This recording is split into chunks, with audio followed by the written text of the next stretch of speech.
perlu naon jang? Sate acana punten bilih abdi ngawagel kana waktosna. Henteu kalau rasa nuju nyase. Sok aya pikir saya naon? Kieu Pak Epot. Pak Haji Epot gitu. Mohon Pak Haji Epot. Tah kitu atuh genaheun kadengena oge. Teu sagawayah jang hayang jadi haji teh kudu ka Mekah lain ka Pasar Baru. Mekah teh jauh, kadituna kudu make pesawat, teu bisa make angkot mah mahal yeuh biayana ge. Leres Pak Epot. Geus pok deui wae Haji Epot. Mohon Pak Epot. Haji Epot. Aduh, hijikeun atuh jang Pak Haji Epot gitu. Duh, kieu yeuh ngobrol jeung jelema nu can pernah ka Mekah teh. Yeuh jang, teu gampang hayang jadi haji teh, ongkosna mahal, nya di dituna panas, kudu meuli oleh-oleh. Yeuh, Pak Haji mah jang oleh-oleh hungkul ge beak 50 jutaan harita teh keur ngabagi ke orang lembur. Bisi orang lembur teh hayang ngasaan korma Arab, hayang ngasaan cai jam-jam, pan harita ujangnya meureun kabere oleh-oleh ti Pak Haji. Teka bagian Pak Haji. Aduh, kamana wae atuh ari ujang, pan harita dibere kabeh urang dieu mah. Aya anu sajadah, nu kopeah, tasbih geus puguh lah ari dahareun mah nu ti Arab. Terus kumaha Pak? Haji. Mohon Haji. Nya gitu jeung deui bisi teu apal. Yeuh jang, Pak Haji mah geus leuwih ti 4 kali ka Mekah teh. Bayangkeun sabarahaeun ongkosna sok. Mahal jang hayang jadi haji teh. Kadenya Haji Epot. Mohon Haji. Nah kakak jadi ngomongkeun haji ieu teh.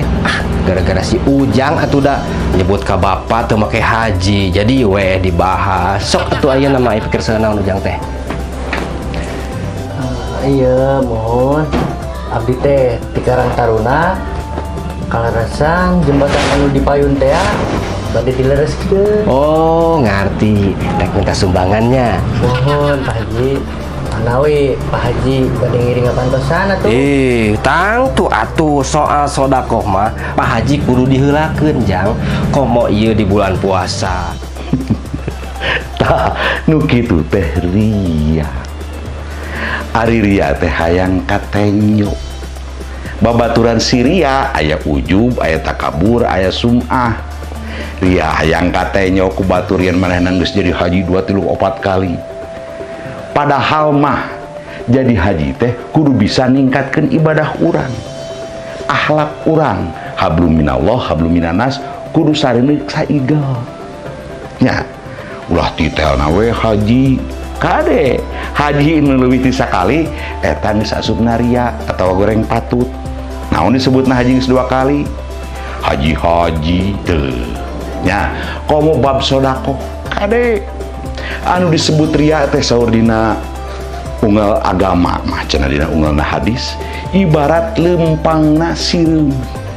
Nah make disebut lempangna sireum lembut teu kadenge. Naon disebutna teh nya istuning bener-bener ngabongohan pisan. Kumaha lengkah sireum kadenge moal pan moal eta ria penyakit hate.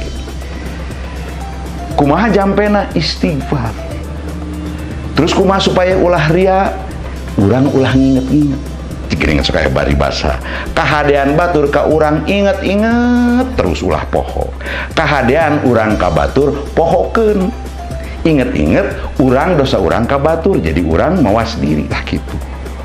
Komari sodako macana geuning nu belah dieu mikeun nu belah dieu tong apalin sabab kuria mah sagala rupa oge bakal tumpurudes pahalana teh. Komo misalnya teh mah urang nyumbang kade ye haji anu nyumbang kudu disebutkeun kudu diumumkeun di masjid make sapeker. Lamun kacampuran kuria tah eta anu jadi tumpurudesna pahala kaset wilis nya. Tapi lamun hatena teu ria mah cantang tuh eta ria bisa wae syiar ngajak batur supaya milu sodako gitu.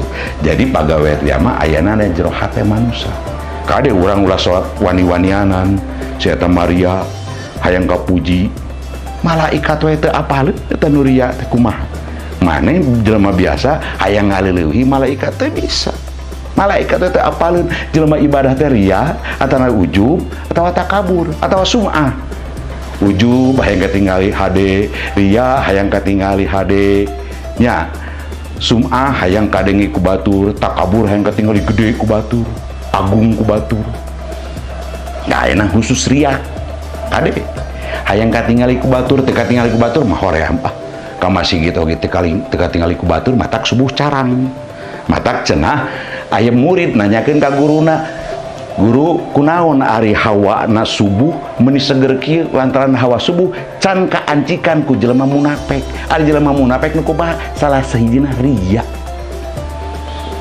hayang katingali ku batur teu lillahi ta'ala geus diajar ngabohong ka saha ka diri sorangan jeung ngabohongan ka pangeran leuwih-leuwih ti munafik tah ria kade